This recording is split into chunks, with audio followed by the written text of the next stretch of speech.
Welcome to our channel, and today we will discuss on consciousness. We have already discussed three of our features, that is growth, reproduction and metabolism. In that three, only metabolism is unexceptionally defining feature of living organism. And now the question is, what is consciousness?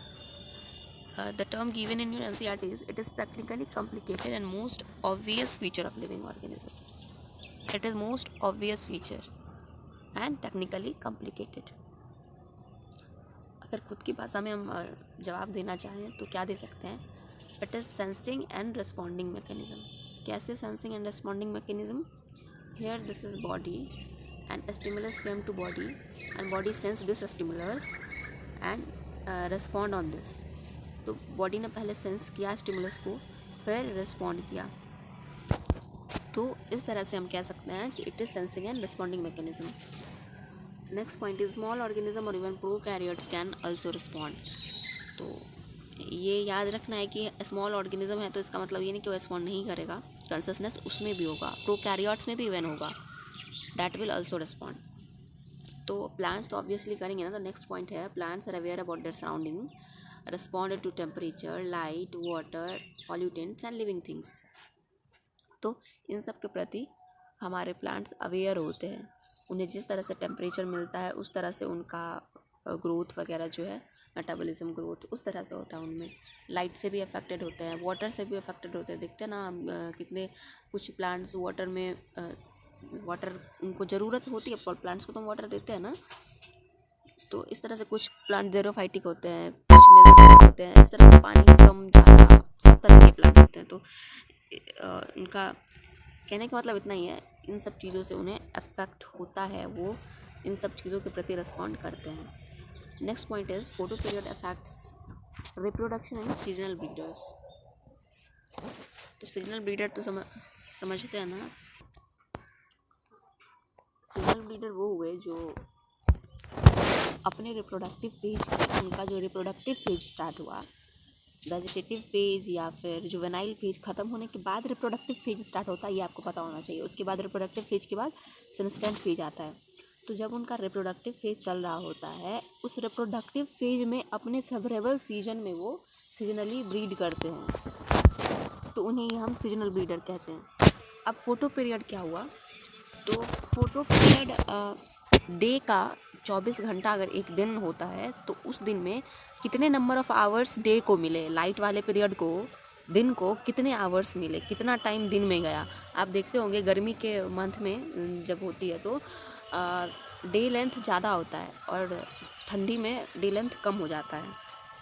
तो ये day length पर ना कुछ plants की मतलब उनका growth, उनका metabolism, और यहाँ तो रिप्रोडक्शन की बात हो रही है, तो वो रिप्रोडक्शन भी इफ़ेक्ट होता है इस चीज़ से. तो फोटो पीरियड अफेक्ट करता है कितने टाइम का डे लेंथ, कितना आवर का डे हुआ, क्या हुआ. इससे रिप्रोडक्शन और बहुत सारी चीज़ें प्लांट्स और एनिमल्स में अफेक्ट होती हैं. तो यही है. अब बात करते हैं हम सेल्फ कॉन्शियसनेस की, कि what is self consciousness. Consciousness में तो हमने देखा था ना कि living organism are aware of their surrounding and respond to their surrounding. वो अपने सराउंडिंग को लेके, चाहे वो स्मॉल ऑर्गेनिज्म हो, प्रोकैरियोट्स हो, और वट एवर प्लांट हो, जो भी हो, they are aware of their surroundings, not of themselves. But in self consciousness organism are aware of their surrounding. Surrounding के लिए तो होंगे ही होंगे, but themselves as well of themselves also, मतलब खुद से भी अफेक्ट होते हैं, खुद के लिए भी अवेयर होते हैं और सराउंडिंग के लिए भी अवेयर होंगे. तो सेल्फ कॉन्शियसनेस आप अगर देखें तो प्लांट्स वगैरह में नहीं मिल पाएगा आपको. खुद के लिए वो अवेयर नहीं होते हैं. जैसे अगर ह्यूमंस हैं हम, तो हमें चोट लगती है तो हम पीछे हटने की कोशिश करेंगे या भागने की कोशिश करेंगे वहाँ से. उस पर सोचेंगे कि हमें चोट लग रही है तो हमें हटना चाहिए, या फिर मतलब खुद के प्रति हम अवेयर होते हैं, हमें सोचने की एबिलिटी होती है. बट अदर देन ह्यूमन हम देखें तो शायद नहीं हो पाएगा, ऐसा नहीं होता है. प्लांट्स वगैरह में आप देखेंगे तो नहीं होगा ये. तो so this is not found in self consciousness, is not found in all organism, specially found in human beings. So it can not be called as well defining feature of living organism. इसको हम defining feature नहीं कहेंगे, क्योंकि किसी एक organism में पाने वो हम थोड़ी ना डिफाइनिंग फीचर मतलब विदाउट एक्सेप्शन हर एक लिविंग ऑर्गेनिज्म में वो पाया जाता हो। तो लेकिन कंसिस्टेंस सब में पाया जाता है, कंसिस्टेंस तो सब में पाया जाएगा। Consistence is the defining feature of living organism because all the living organism are aware of their surrounding. इस तरह से क्वेश्चन है, what is the defining feature of living organism. यहाँ पे लिविंग है, लाइट की वजह से ये नहीं दिख रहा है आपको, ये लिविंग है। तो ऑप्शंस हैं consistence, reproduction, self consistence, growth. अब यहाँ देखिए ग्रोथ और रिप्रोडक्शन तो नहीं है, ये आपको पता है, they are not defining feature of living organism. यहाँ बच्चा self consistence and consistence, self consistence भी तो नहीं होगा, हमने देखा अभी, क्योंकि सेल्फ कंसिस्टेंस मतलब कुछ और ही एक ही ऑर्गेनिज्म में, कुछ ऑर्गेनिज्म में ही पाया जाएगा, सब में नहीं पाया जाता, तो इसलिए वो उसे डिफाइनिंग फीचर हम नहीं कहेंगे। So consistence will be answer. Okay,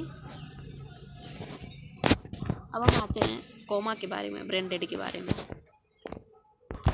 ये प्रोसेस जो है ना ब्रेन डेड, हम देखते हैं कई पेशेंट्स कोमा में चले जाते हैं, तो ये अलग अलग मतलब अलग अलग फीचर के रिस्पेक्ट में हम देखें तो ये चीज़ें ये कोमा अलग अलग तरह से, कभी हमें लगेगा कि लिविंग है, कभी लगेगा कि नॉन लिविंग है। अगर मतलब क्वेश्चन अगर किया जाए जो person individual which is or patient which is in coma is living or non living, then in different context we can say that it is living or either it is non-living. So कैसे, जैसे देखिए this is a special case where if we look this case with respect to consciousness, अगर consciousness के respect में हम देखें तो क्या होगा, then it is non-living। Okay, क्योंकि वो कंसियसनेस नहीं है उनमें, वो कुछ समझ नहीं पा रहे हैं, अगल बगल कुछ सेंस नहीं कर पा रहे हैं, रिस्पॉन्ड नहीं कर पा रहे हैं। But if we consider other process like metabolism then it is living, क्योंकि मेटाबॉलिज्म तो उनमें हो रहा है। तो इस तरह से हम कह सकते हैं कि अलग अलग रेस्पेक्ट में अलग अलग बातें, अलग अलग फीचर्स के रेस्पेक्ट में ये अलग अलग बातें हैं, कभी लिविंग तो कभी नॉन लिविंग। कुछ और पॉइंट्स हमारे एनसीईआरटी में दिए हुए थे कॉन्शियसनेस के आगे, वो क्या थे कि underlying interactions give rise to emergent properties at higher level. ये अंडरलाइंग इंटरेक्शंस किसके बारे में बात की गई है यहाँ पे, इसकी बात करने से पहले एक और लाइन आपके एनसीईआरटी में दिया हुआ है कि all living phenomena are due to underlying interactions. जितने भी लिविंग फेनोमेना हम देख रहे हैं सारे अंडरलाइंग इंटरेक्शंस की वजह से होते हैं। तो अब ये समझेंगे कि अब ये अंडरलाइंग इंटरेक्शंस कहते किसको हैं। ठीक है, यहाँ देखिए ये सेल है, सेल के बीच इंटरेक्शन हुआ तो क्या बना, टिश्यू। बात ये नहीं है कि सेल मिल के टिश्यू बनाया है यार, टिश्यू में जो प्रॉपर्टीज़ है, बात कहने की ये है कि टिश्यू में जो प्रॉपर्टीज़ है ना वो सेल की प्रॉपर्टीज से नहीं आई है, वो सेल के मॉलिक्यूल्स, 2 सेल या 3 सेल, जितने भी सेल्स मिल के टिश्यू बनते हैं वो सारे इंटरेक्ट करते हैं, सेल्स में इंटरेक्शन हुआ उस वजह से टिश्यू में प्रॉपर्टी आई है। तो टिश्यू की प्रॉपर्टी सेल में नहीं है, सेल जो आपस में इंटरेक्शन करते हैं वहाँ से प्रॉपर्टीज़ आती हैं। यही बात लिखी हुई है कि underlying interactions give rise to emergent properties at higher level. अब देखिए हायर लेवल कहने का क्या मतलब कि सेल, टिश्यू सेल से मिलकर बना होता है और सेल्स में जो इंटरेक्शन होगी उसकी वजह से टिश्यू का प्रॉपर्टी आता है, और टिश्यू में जो इंटरेक्शन होगी उसकी वजह से ऑर्गन की प्रॉपर्टीज आती है, और 2-3 ऑर्गन, जितने भी ऑर्गन इंटरेक्ट करेंगे उससे ऑर्गन सिस्टम की प्रॉपर्टी आएगी। तो इसलिए हायर लेवल यहाँ पे कहा गया है। आपके बुक में एक और एग्जांपल दिया हुआ है कि सेल ऑर्गेनेल्स में जो प्रॉपर्टी होती है वो उनके मॉलिक्यूलर कंस्टिट्यूएंट की वजह से नहीं होती है। तो मॉलिक्यूलर कंस्टिट्यूएंट के इंटरेक्शन से सेल ऑर्गेनेल्स की प्रॉपर्टी आती है। सेल ऑर्गेनेल्स की प्रॉपर्टी मॉलिक्यूलर कंस्टिट्यूएंट की वजह से नहीं है, बल्कि मॉलिक्यूलर कंस्टिट्यूएंट में जो इंटरेक्शंस आपस में वो कर रहे हैं उनकी वजह से वो प्रॉपर्टी उनमें आती है। तो उम्मीद है ये लाइन आपको समझ में आई होंगी। तो आगे और एक्सप्लेनेशन दी हुई है इतनी, जो हमने ऊपर से जितनी डिस्क्रिप्शन देखी, मतलब ग्रोथ देखा, reproduction, metabolism, consciousness, self consciousness, cellular organisation, जितनी भी सारी चीज़ें देखी उस हिसाब से सारे का सम करके देखें तो क्वेश्चन आता है कि what are living organism on the basis of above discussion. तो ये आपके एनसीईआरटी में दी हुई हैं चीज़ें। तो इस हिसाब से लिविंग ऑर्गेनिज्म क्या हो गया, self replicating, regulating, evolving, interactive system, capable of responding to the external stimulus. So यही हुई।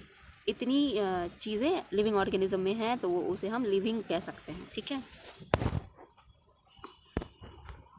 तो उसके लिए एक ट्रिक भी है, यहाँ पे आप देख सकते हैं, राइजेज लिखा हुआ है आपका यहाँ पे, राइजेज। आर से क्या हो गया, रेगुलेटिंग, आई से इंटरैक्टिव सिस्टम, एस से stimulus that is respond, and E से इवॉल्विंग, एंड एस से सेल्फ रेप्लिकेटिंग। तो सारी चीज़ें इसमें आ गई हैं, आप इजीली इसे याद कर सकते हो।